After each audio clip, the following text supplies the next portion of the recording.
Berapa puluh tahun lalu beta masih kecil, beta ingat tempo itu. Baiklah, di sini saya akan membahas tentang suku Ambon. Suku Ambon adalah salah satu suku campuran Austronesia Papua yang berasal dari Kepulauan Ambon Lease dan sisi barat Pulau Seram. Suku Ambon merupakan suku terbesar di antara orang-orang Maluku lainnya, meski banyak dari mereka yang tersebar sebagai akibat dari perpindahan keluar dari daerah aslinya.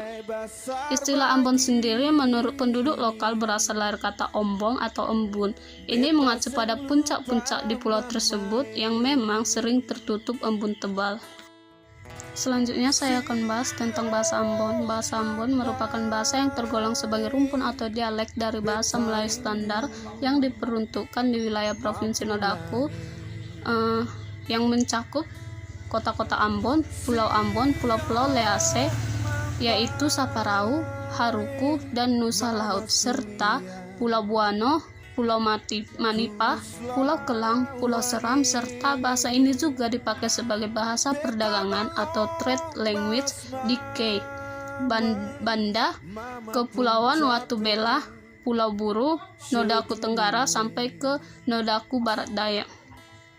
Bahasa Melayu Ambon berbeda dengan bahasa Melayu Ternate karena pada zaman dahulu, suku-suku di Ambon dan yang tentunya mempengaruhi perkembangan bahasa Melayu Ambon sangat berbeda dari suku-suku yang ada di Ternate.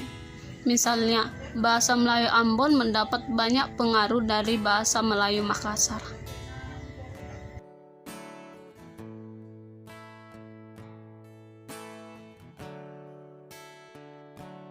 Selanjutnya, masuknya bahasa Indonesia ke Ambon.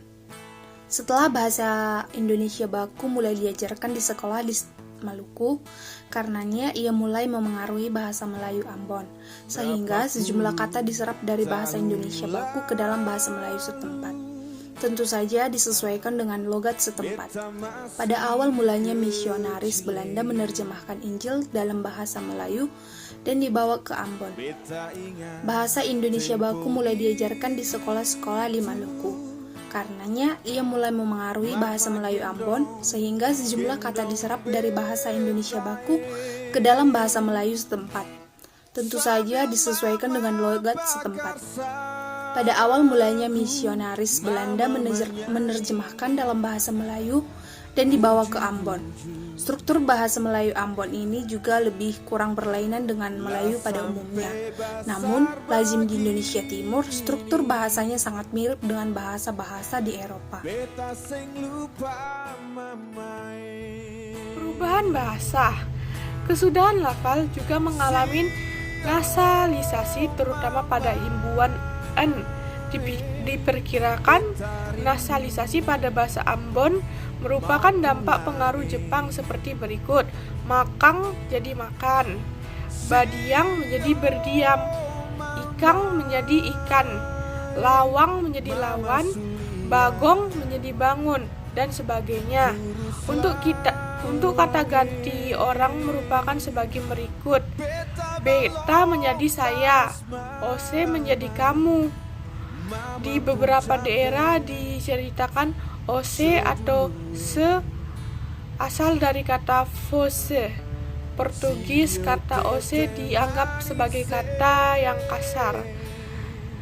Alek menjadi kamu dianggap lebih baik dari kata ose.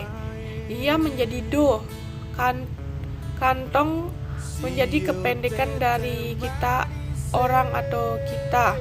Dorang menjadi kependekan dari ia, orang atau mereka. Kamong atau kamorang adalah kamu, orang atau kalian.